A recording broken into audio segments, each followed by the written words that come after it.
우리 묵상할 하나님의 말씀은 창세기 10장입니다. 구약성경 11페이지 창세기 10장 1절부터 32절 전체 말씀을 한 말씀씩 저와 여러분이 나누어서 읽겠습니다. 노아의 아들 셈과 함과 야벳의 족보는 이러하니라. 홍수 후에 그들이 아들을 낳았으니 야벳의 아들은 고멜과 마곡과 마대와 야왕과 두발과 메섹과 디라스요. 고멜의 아들은 아스그나스와 리박과 도갈마요. 야완의 아들은 엘리사와 달시스와 기띔과 도다님이라. 이들로부터 여러 나라 백성으로 나뉘어서 각기 언어와 종족과 나라대로 바닷가의 땅에 머물렀더라. 함의 아들은 구스와 미스라임과 북과 가나안이요.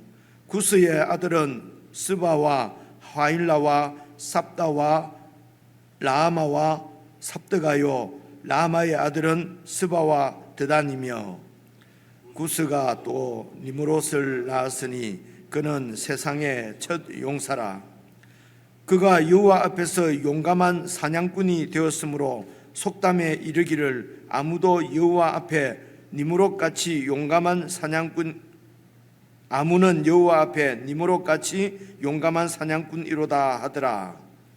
그의 나라는 시날 땅의 바벨과 에렉과 아갓과 갈레에서 시작되었으며 그가 그 땅에서 아수르로 나아가 니느웨와 느흐보딜과 갈라와 니느웨와 갈라 사이의 레센을 건설하였으니 이는 큰 성읍이라.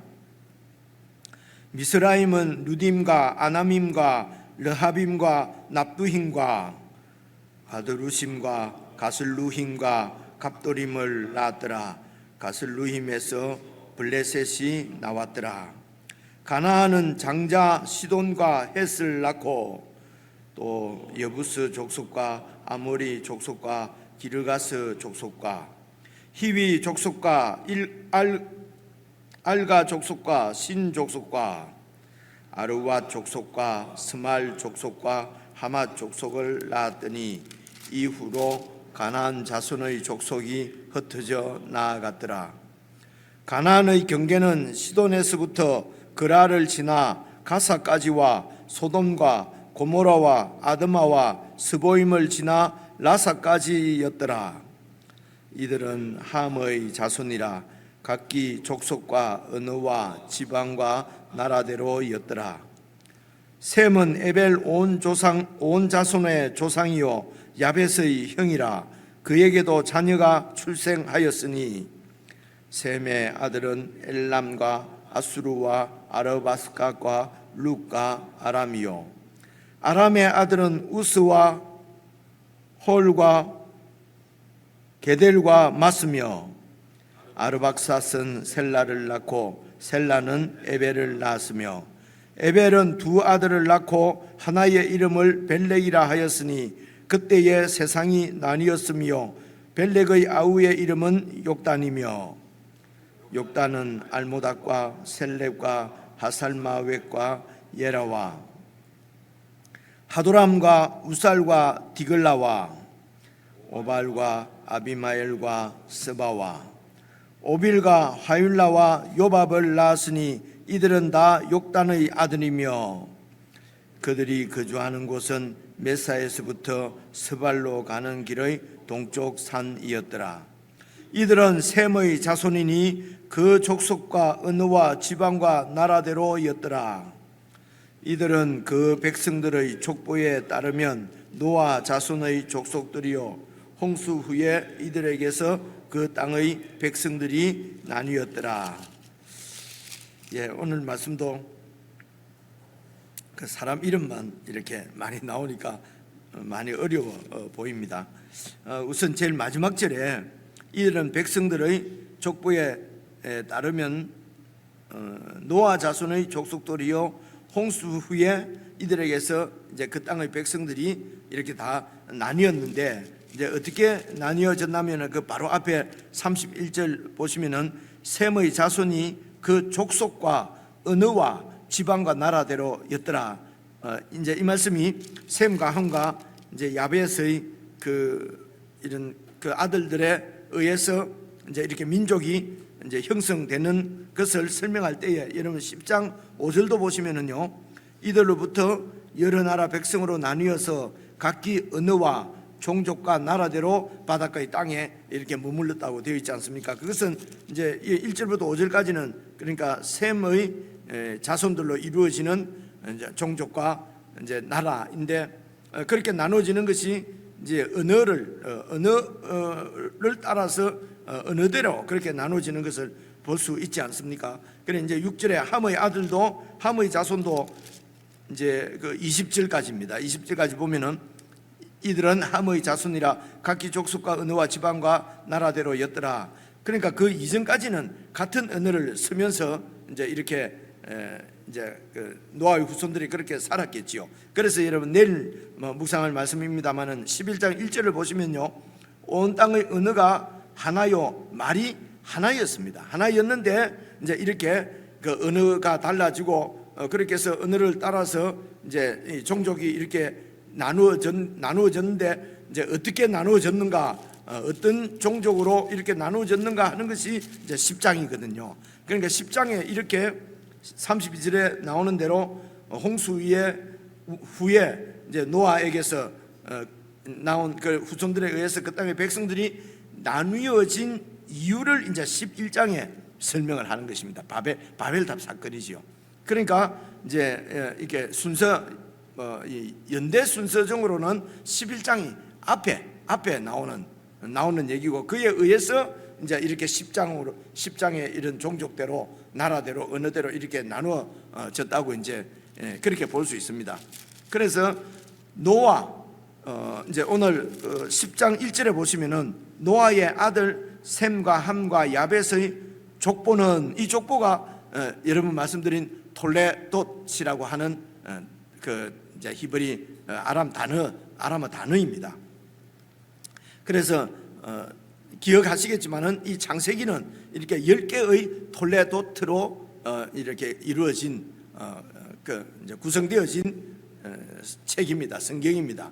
그래서 지금 10장은 노아의 아들 셈과 함과 야벳의 톨레돗이라는 것이죠. 이게 이제 몇 번째냐면은 이게 지금 네 번째 톨레돗일 겁니다. 그러니까 첫째 톨레돗이 뭐였습니까? 2장에 나오는 창조의 톨레돗이고, 그렇죠? 크게 어렵지는 않습니다. 창조의 톨레돗이고 그 다음에 아담의 톨레돗이 나오지 않습니까? 어제도 말씀을 드린 것 같은데요. 아담의 톨레돗이 나오고, 그리고 노아의 톨레돗이 나오고, 그리고 지금 오늘 10장에는 노아의 아들들 셈과 함과 야벳의 톨레돗이 나오거든요.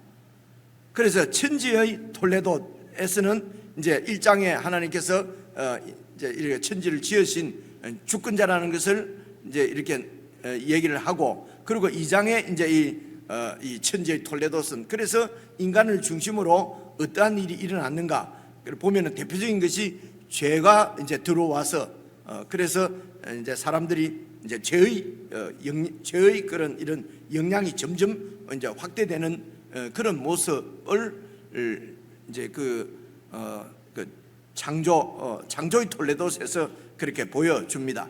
그래서 창조의 톨레돗이 2장부터 4장 가인의 이야기까지인데요. 그래서 3장에 보면은 이제 여인의 후손을 이제 이렇게 여인의 후손이 와서 사탄의 머리를 깨뜨릴 것이다. 그렇게 해서 이제 그 후손들이 뱀의 후손들과 여인의 후손이 계속 이런 적대적인 관계가 있을 것을 이제 그것이 그 창조의 톨레돗의 핵심 주제입니다. 그리고 이제 아담의 톨레돗이 이렇게 이제 나오고요. 그래 아담의 톨레돗에서는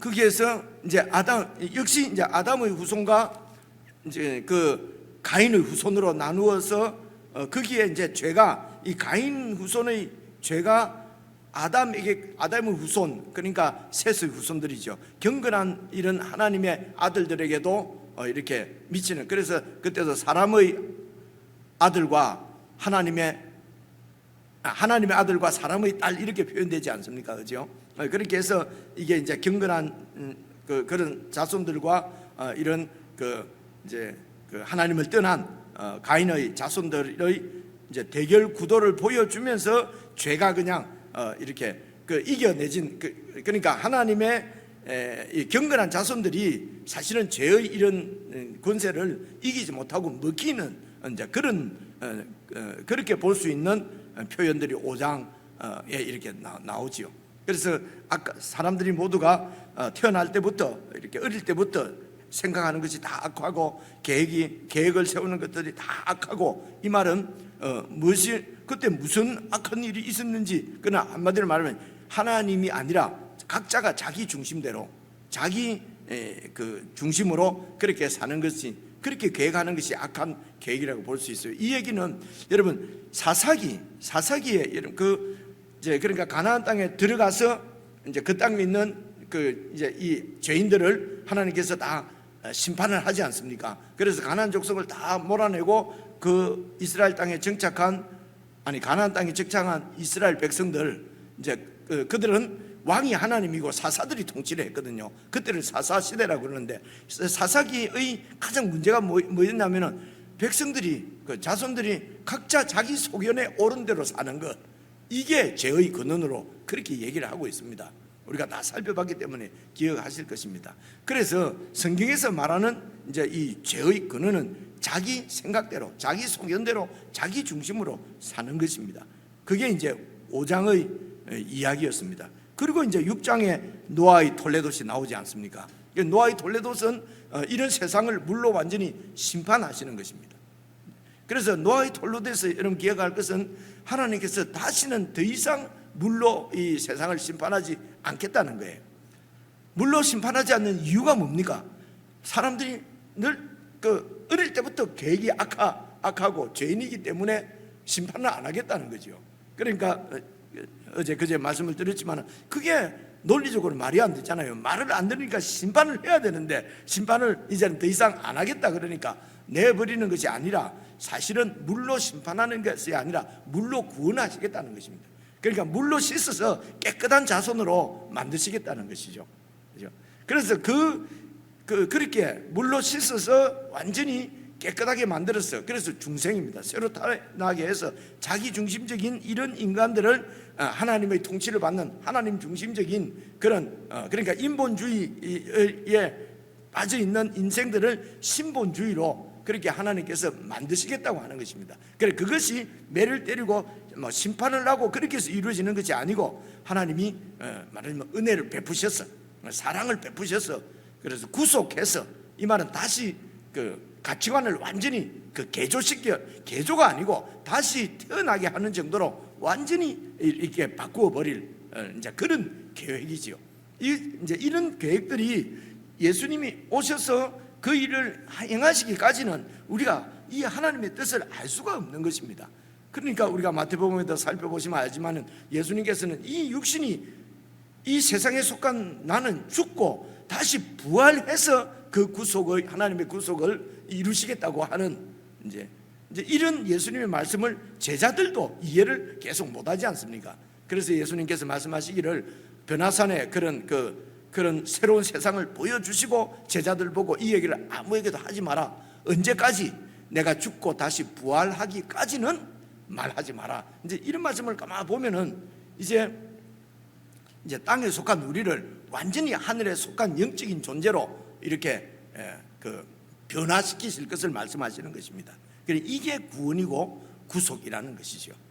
이제 그 예수님을 통해서 이루어질 구속을 이제 이 창세기부터 계속 한 번에 얘기를 하면은 사람들이 이해를 할 수가 없으니까요. 이제 그런 구속의 과정을 지금 이렇게 쭉 기록한 것이 성경이기 때문에 그래서 이 성경을 구속사라고 얘기를 하는 것입니다. 하나님께서 우리를 구원하시는 그 역사 라는 거지요. 그래서 이런 구속사의 중간중간에 있는 사람들은 하나님의 뜻을 잘 알 수가 없는 거지요.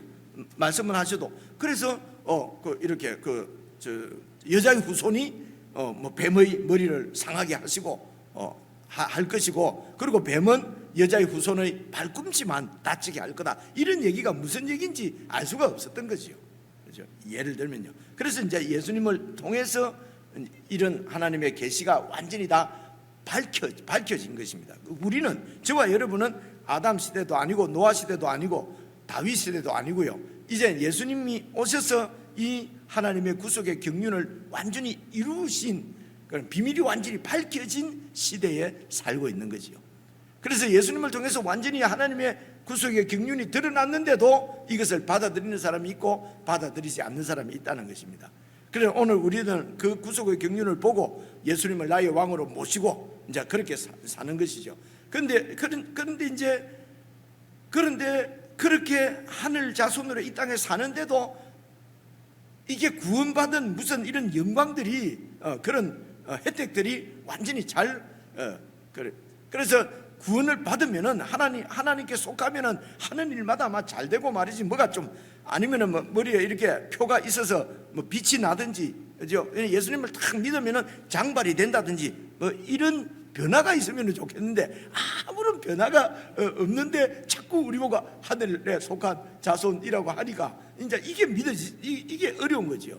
그래서 우리도 역시 과정 중에 있습니다. 그래서 고린도전서나 여러분 이런 데 잘 보시면은 예수님께서 다시 오실 그때에 우리는 사람이 눈과 눈을 통해서 보듯이 예수님을 그렇게 보게 될 것이다. 지금은 베드로 전서입니까 후서에 이런 말씀 있지 않습니까? 오늘도 지금도 보지 못하지만은 우리는 예수님을 사랑하는도다. 완전히 믿음으로 사랑하는 거지요. 어떤 믿음이냐면은 말씀을 통한 믿음이다.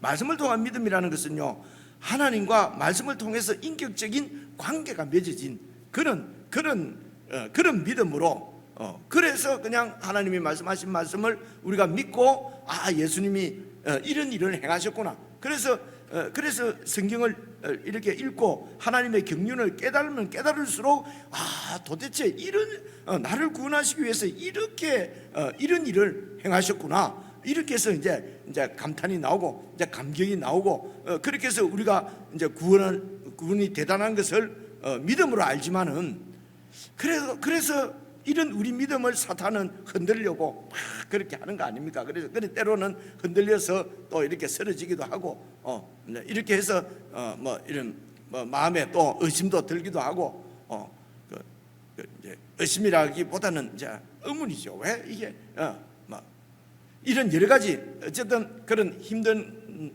일이 지금도 있을 수 있는데, 예수님께서 재림하셔서 다시 오실 그때는 지금 우리가 여러분과 제가 이렇게 눈으로 보듯이 예수님을 그렇게 보게 될 것이라는 것이죠. 그래서 이것을 이제 표현하기로는 고린도전서 15장 같은데 우리의 몸까지도 구속을 받아서 예수님과 같은 부활의 몸으로 바뀌게 되면은 그때 되면 이제 완전히 예수님도 지금 우리가 이렇게 이런 분이구나, 이렇게 생기셨구나, 그러니까 그 세계에는 이렇게 생기셨구나, 이런 게 있는지 잘 모르겠는데, 어쨌든 그렇게 예수님을 만날 때에 이 지금 창세기에 나오는 이런 구속의 경륜이, 하나님의 경륜이 완전히 이루어지는 것이죠. 그게 예수님의 재림입니다. 그래서 하늘에 속한 우리들이 살아가는 지금 가장 소망은 그 예수님을 눈과 눈으로 보듯이 만나는 것입니다. 이런 소망을 갖고 있는 자는 이 땅에서 내 중심대로 내 마음대로 하나님 마음을 아프게 하면서 그렇게 내 욕심껏 살 수가 없다 하는 것이 성경의 증거지요. 그래서 그 예수님을 만날 소망을 갖고 있는 자는 자신을 지켜서 경건하게 깨끗하게 하느니라. 이게 이제 신약 성경 어딘지는 모르겠는데 우리가 다 읽은 표현이 기억이 나지 않습니까? 근데 그런 전체 그림 중에 노아의 아들의 톨레도에 넘어와서는 이 노아의 아들들을 통해서 다시 하나님의 계획대로 이제 민족이 다 온 세상으로 이렇게 번성하게 되는 과정을 지금 보여 이제 주시는 거죠. 그 중에서 이제 그게 여러분 1절부터 5절까지는 셈의 후예들입니다. 그죠? 이게 민족을 여러분 이렇게 헤아려 보면은요, 여기에 14민족이 나와요. 14민족. 이렇게 헤아려 보시면 그렇습니다. 6절부터 이제 함의 자손들이 20절까지 길잖아요.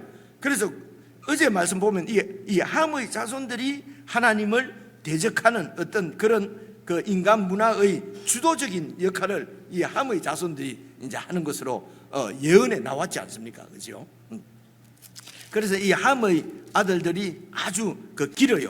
요게 족속들을 헤아려 보면요 30민족 됩니다. 30민족. 그러니까 셈의 그 민족보다는 완전히 곱이 많지요. 그죠? 14민족이고 이는 30민족이에요. 그리고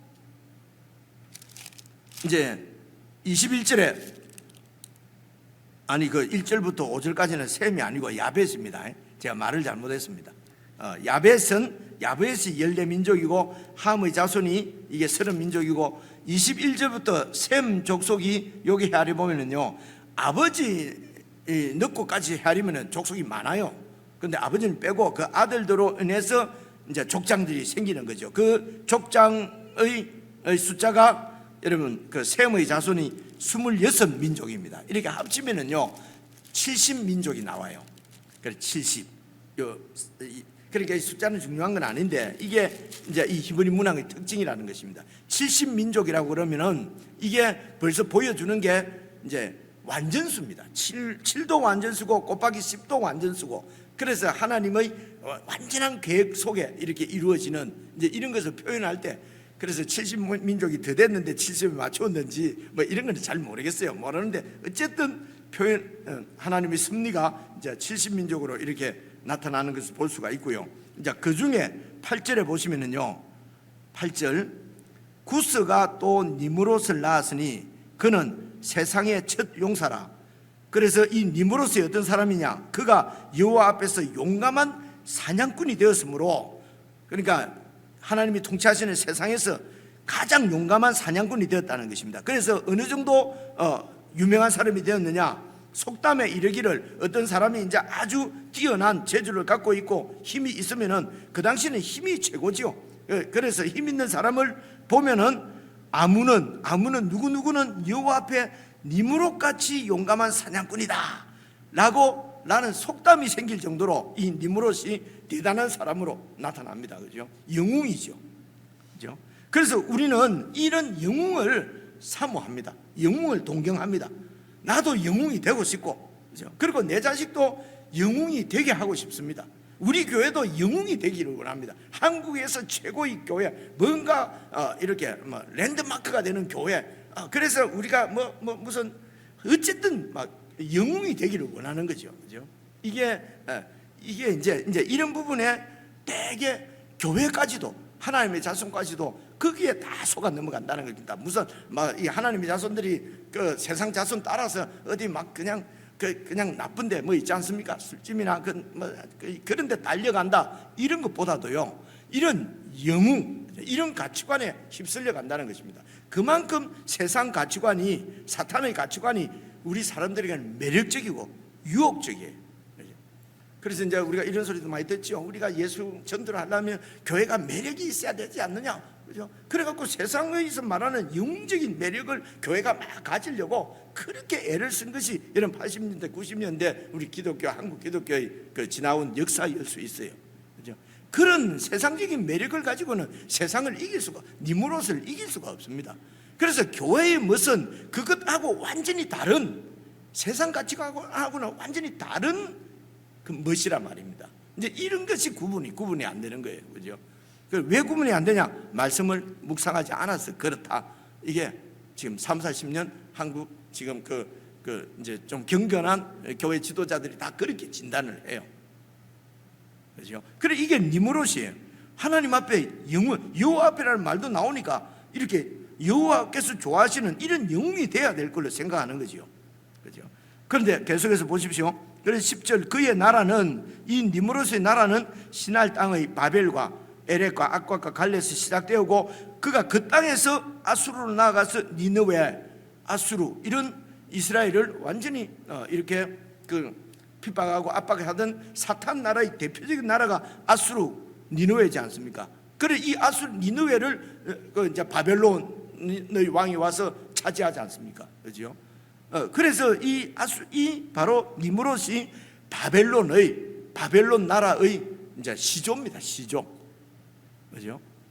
얼마나 그러니까 이 가인이 하나님을 떠나서 에녹을 낳아서 자기 아들을 이름으로 성을 나라를 세우지 않습니까? 그리고 7대 손, 가인의 7대 손 라멕 때에 가서 라멕 때에 라멕의 자손들을 통해서 아주 큰 인간 문화가 아주 크게 세워지거든요. 그죠? 뭐 유발인가 야발은 무슨 목축하는데 그 사업의 이런 조상이 되고, 또 하나는 뭐 예술의 조상이 되고요. 그리고 두발가인은 완전히 막 기계공업을 육성시키고, 하나님 없어도 충분히 나라를 아주 이렇게 크게 세울 수 있는 세상 나라의 대표적인 사람이 라멕입니다. 라멕의 그 후손들이에요. 그리고 아담의 후손에 딱 보면은요, 똑같이 에녹도 나오고, 그래서 에녹 성이지 않습니까? 이 세상 성을 샀습니다. 가인의 아들 에녹은. 근데 이 그 아담의 이제 경건한 자손의 에녹은 이 땅이 아니라 하늘로 올라가지 않습니까? 그죠? 이제 이런 거. 그리고 이 아담의 자손 중에도 라멕이 있어요. 그죠? 그래, 그 라멕은 정말 그때 그 후손을 통해서 이제 이런 그 노아가 오고 이제 그런 얘기가 나와요. 근데 이쪽 라멕은 완전히, 그죠? 하나님은 가인을 뭐 해하면은 7배 벌을 준다 했는데, 나는 77배, 나를 건드리면 77배로 벌할 것이다. 그러니까 하나님보다도 자기가 완전히 완전 7에 곱하기 7, 77배, 이런 교만한 것이 세상 문화입니다, 여러분. 이제 이런 구분을 성경에서는 계속 얘기하죠. 10장에 와서는 그런 에녹성을 이어받는 것이 바로 이 니므롯의 바벨성이에요. 그죠? 그래서 11장에 나오는 바벨탑을 세우는 그때의 그 주도 인물이 니므롯으로 볼 수가 있어요. 이게 연결이. 그렇게 이런 세상 문화가 건설되는 것이 이게 이제 함의 아들이거든요. 그리고 15절에 보면은 그 함의 아들들 중에서 가나안을 따로 또 딱 떼잖아요. 그래서 가나안의 후손을 보면은 시돈, 완전히 그 우상 천지의 그 바알 신을 섬기는 곳이잖아요. 그리고 이제 여부수 족속, 아모리 족속, 기르기스 족속, 이런 족속들이 원래 가나안 원주민들이에요. 이게 다 함의 이제 이런 후손들이에요. 그래서 이 가나안 원주민 이런 그 7족속, 이 족속들을 이제 이 이스라엘이 이제 그 출애굽한 이스라엘이 이제 그 가나안으로 들어가서 이들을 다 쫓아내잖아요, 그렇죠? 그래 이제 이런 구속 역사의 흐름이 뒤에 이제 그렇게 되도록 하나님께서 예언하신 사건이 이제 9장, 10장 이렇다는 것입니다. 그러니까 이는 이제 결과를 다 알고 이제 이렇게 이제 인간적인 입장에서는요. 그래 하나님이 이제 그 결과를 모르는, 우리는 결과를 다 알지만은 그 백성들에게 주실 때는 앞으로 이루어질, 하나님께서 이루어갈 구속 경륜을 이제 미리 예언한 사건으로 그렇게 기록이 되어 있다는 것을 볼 수가 있습니다. 그렇게 하고 이제 21절에 보면은 그냥 이제 경건한 자손들이 이렇게 나오는데, 그때 그 벨렉 때 보면은 세상이 나누인다 그러잖아요, 그죠? 그래서 벨렉 때 세상이 나누고, 이것도 무슨 의미가 되는지 여러분 개인적으로 쭉 읽어 보시면서 오늘 우리의 가치관은 어디에 있는지, 정말 성경적인 가치관에 기초한 우리의 믿음인지, 아니면은 그냥 여전히 교회에서 활동을 하고 교회 생활을 하지만은 여전히 가치관은 이런 니므롯의 영웅 가치관을 갖고 있지는 않은지, 이제 이런 부분이 잘 점검이 되면은 좋겠습니다. 우리 교회는 혹시 여러분의 가정은, 여러분의 자녀들은 어떤 가치관 가운데서 성장하고 있는지, 이제 이런 부분을 잘 살펴보고 또 하나님 비춰주시는 대로 좀 우리의 기도가 좀 더 그렇게 참으로 중생의 이런 역사가 내 마음에서부터 가정, 우리 교회로 이렇게 역사할 수 있도록 그렇게 기도하셨으면 좋겠습니다. 개인적으로 묵상하시겠습니다.